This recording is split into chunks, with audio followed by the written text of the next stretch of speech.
Motociklisti. Raidījumu atbalsta Sija Moto Favorīts. Vai tu zini, kas ir viens no visapmeklētākajiem pasākumiem Latvijā, kas notiek stadionā? Tas ir speedways. Daugavpilī ir ļoti senas speedway tradīcijas, bet daugavpiliešiem vienā brīdī apnika sacensties pašiem ar sevi, tāpēc tagad Rīgā tiek atjaunota tradīcija, kuras aizsākumu meklējam tālajā 1976. gadā. 76. gadā Rīgā tika izveidota pirmo reizi notika speedway sacensības tieši šeit. 10. oktobrī var speciāli apskatījos precīzi datumu, lai zinātu. Pagājušās nedēļas nogalē tika atklāta Rīgas speedway skola, un tas mērķis ir viens – celt speedway kvalitāti šeit, valsts pašā centrā. Jo, kā mēs zinām, Daugavpilī viss ir augstā līmenī, pasaules līmenī, un tad, lai arī Rīgas vārds, kā senos laikos, mirdzētu pietiekoši spoži.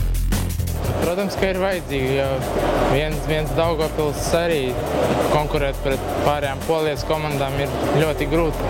Ja būs vismaz divas komandas valstī, būtu jau pavisam savādāk. Skolā sāk visu no jauna trenēt, bet klubā jau vismaz dažus braucējus jau viņiem, kuri brauc jau ilgi un rāda diezgan labu līmeni.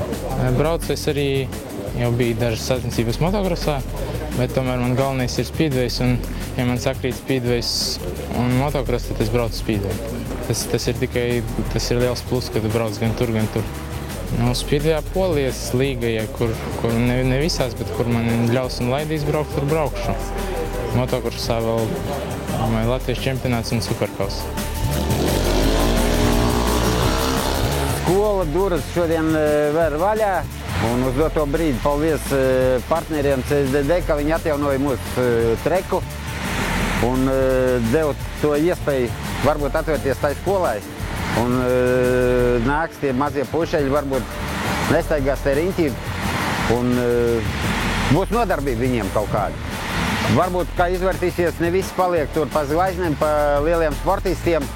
Varbūt tas dos viņiem arī kaut kādas priekšrocības, kaut kādās citās profesijās. Kaut kur varbūt dienēt, varbūt vēl strādāt kaut kur. Tas arī nav no svara, ja fiks domā, un tas arī palīdzēs viņiem.